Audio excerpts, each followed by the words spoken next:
Hey, ¿qué onda, gente de YouTube? Aquí les traigo un nuevo video. Este es nuestro segundo video del canal y en esta ocasión les voy a mostrar cómo se calcula un momento de inercia de este perfil en I. Bueno, pues para este perfil en I podemos notar primero que tenemos simetría en el eje X y también aquí tenemos las siguientes medidas, ¿no? Aquí podemos ver las medidas, están en el sistema inglés, están pulgadas. Esta vez trabajaremos en el sistema inglés, por lo tanto comencemos con lo primero, ¿no? Lo primero va a ser calcular el centroide. En este caso, como ya mencionamos, tiene simetría en el eje X, por lo tanto solamente nos tocará calcular la coordenada Y de nuestro centroide. Y bien, como ya lo sabemos, nuestra fórmula para el centroide es la siguiente.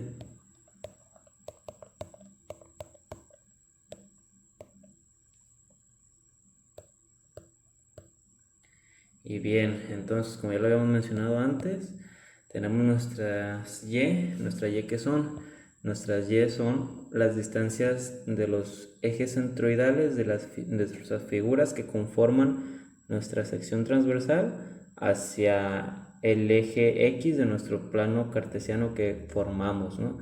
Es decir, nuestra primera Y sería de esta figura, nuestra figura 1, hacia el eje X, que aquí está marcada Y1, al igual Y2 y Y3. Por lo tanto, pues entonces lo que sigue por hacer es ver cómo calculamos estos valores, ¿no? Pero podemos ver que Y1 sería sumar 0.5, estos 0.5, estos 2.5 y la mitad de 0.5, ¿no? Sería porque si sumamos todo, o sea, si hacemos 0.5 más 2.5 más 0.5, nos daría la distancia total desde la parte superior de la sección transversal hasta la parte inferior. Y bien, entonces esto nos daría, ¿no?, lo siguiente. Serían 2.5 más 0.5 más 0.5 entre 2. Y esto pues nos trae el resultado de 3.25 pulgadas, ¿no? Y bien, para calcular la siguiente Y, la Y2, es básicamente ver lo que mide desde aquí hasta acá. Y pues básicamente podemos dividir esta sección de aquí, los 2.5, entre 2 y sumarle 0.5, ¿no? Y nos daría el resultado de 1.75. Entonces, siguiendo con nuestra tercera Y, nuestra Y3, tendremos que es básicamente la mitad de 0.5, ¿no? Que es nuestra figura 3, que es la figura que está en la parte inferior, que serían 0.25 pulgadas. Y pues básicamente las áreas pues nos quedaría también de la siguiente manera, ¿no? La área de la figura 1 sería 4 pulgadas por 0.5, ¿no? 4 por 0.5. Nuestra A2 sería 2.5 por 0.5, que es la T, ¿no?, el espesor. 2.5 por 0.5. Nuestra A3 sería igual a nuestra área de esta sección que está aquí, de este rectángulo de aquí, que serían 3 por 0.5 pulgadas. 3 por 0.5. Y bien, voy a hacer un pequeño corte para que vean cómo quedarían todos estos valores ya ingresados en nuestra fórmula, ¿no? Y bien, entonces ya una vez los datos ingresados en nuestra fórmula quedarían de la siguiente manera, ¿no? Podemos ver que aquí en este apartado tenemos nuestra A1, en este sería nuestra Y1, en este apartado igualmente sería nuestra A2, aquí tendríamos nuestra Y2 y así, ¿no? Aquí tendríamos nuestra A3 y nuestra Y3. Y esta expresión que está aquí abajo es básicamente las áreas, la sumatoria de las áreas, ¿no? Se fijan, es A1 A2 y A3. Haciendo las operaciones correspondientes podemos obtener el siguiente valor, ¿no? Vamos a obtener que la coordenada y de nuestro centroide tiene un valor de 1.907 pulgadas. Bien, pues entonces prácticamente nuestro centroide tendría las siguientes coordenadas, ¿no? Nuestro centroide tendría las coordenadas de 2 y 1.907 pulgadas. Bien, pues ahora sí el siguiente paso para seguir resolviendo este problema es ahora sí comenzar con el cálculo de momento e inercia, porque recuerden que es necesario calcular el valor de nuestra coordenada y de nuestro centroide, porque nos ayuda a seguir calculando nuestro momento de inercia, debido a que tenemos que calcular distancias centroidales, ¿no? Y obteniendo el centroide es mucho más fácil y es necesario. Pues bien, entonces para esto hay que recordar la fórmula de momento de inercia, ¿no? La fórmula para el momento de inercia es la siguiente.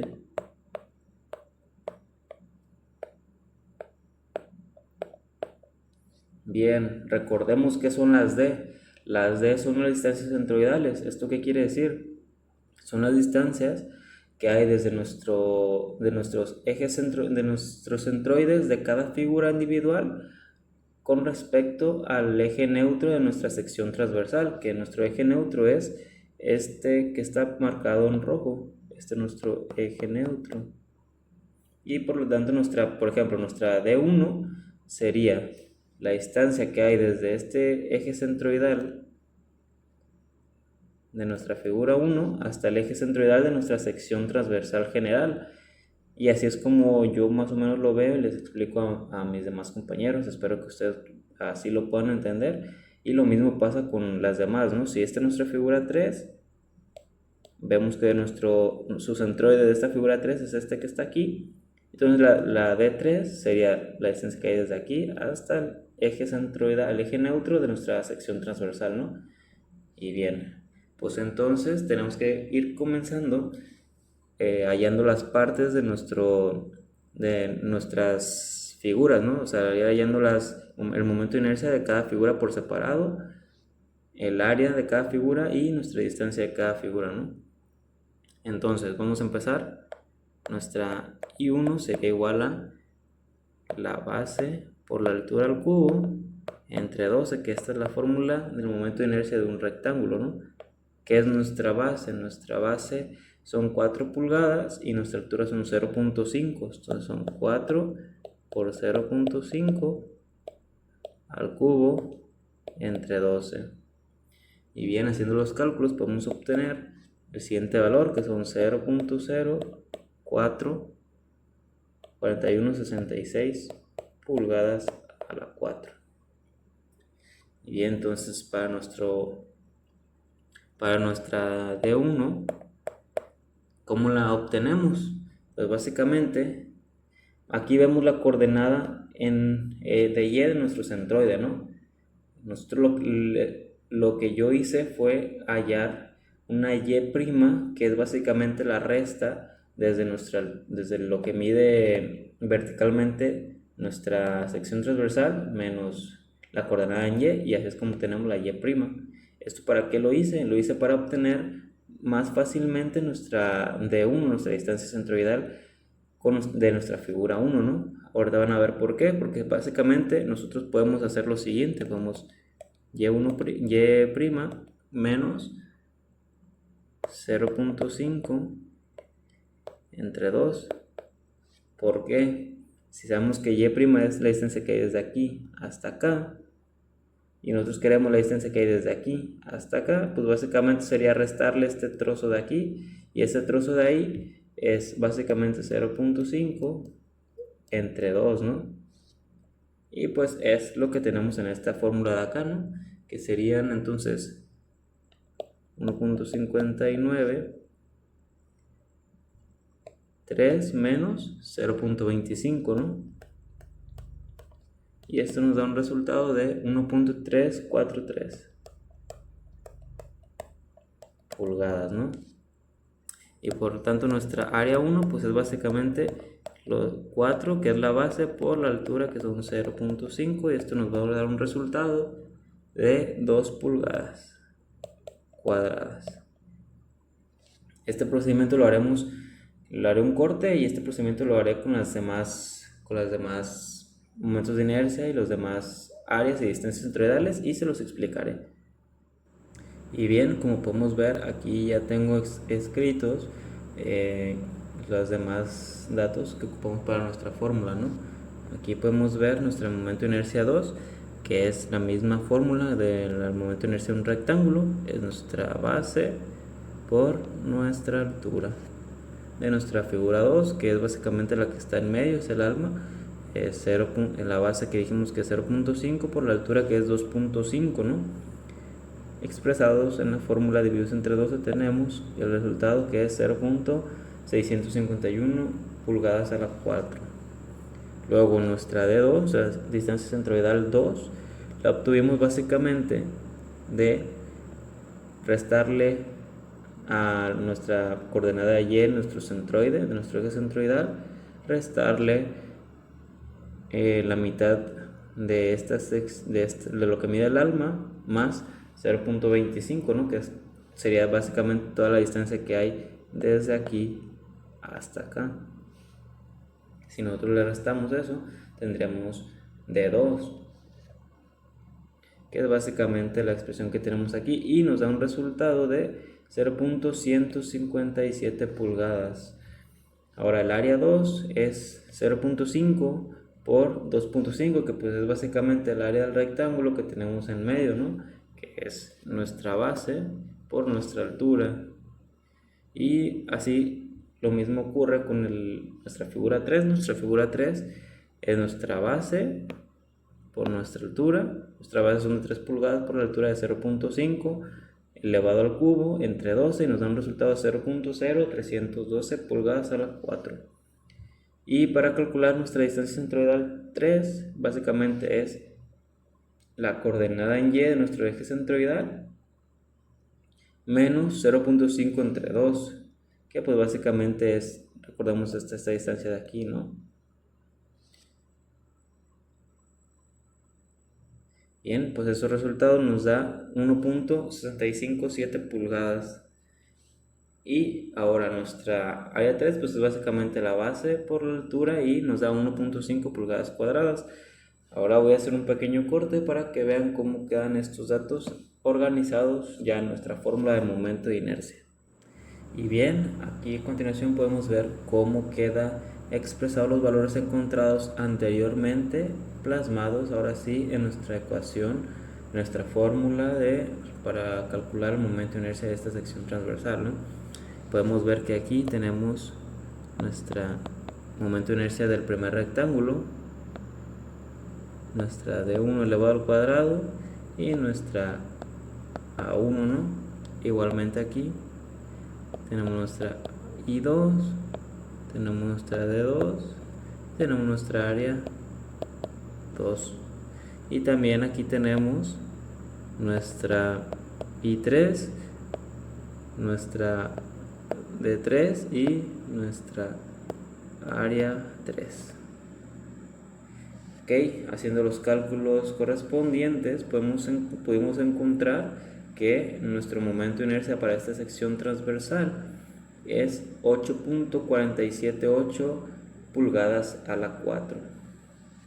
Bien, a continuación yo les voy a mostrar aquí en una parte de la pantalla la comprobación con MDSolid. Aquí va a aparecer enseguida, y como pueden ver van a poder comprobar para ver dónde básicamente el momento de inercia es en MDSolid, aparece como IX, ¿no? Y bien, pues espero que eso haya sido de su agrado, hayan entendido. Eso es todo hasta este video, y espero que les haya gustado. Si les gustó, por favor compártanlo, suscríbanse, y les seguiré trayendo un poco más videos. Espero traer otros 2 ejemplos más para cálculos de momento de inercia. Tengo un ejemplo sobre una sección transversal que es una I completamente simétrica, pues es una I que mide exactamente este rectángulo lo mismo que este. Y es un poco más sencillo. Yo les tengo un método que es de un libro, pues, que obtuve, que es mucho más sencillo que utilizar la fórmula del momento de inercia, ¿no? Y más adelante yo espero empezar a traer ya también ejemplos un poquito más aplicados, ya en cálculos de vigas, para empezar a calcular esfuerzos normales por flexión y esfuerzos cortantes, ¿no? Y eso ha sido todo por hoy. Espero que les haya gustado y nos vemos hasta la próxima.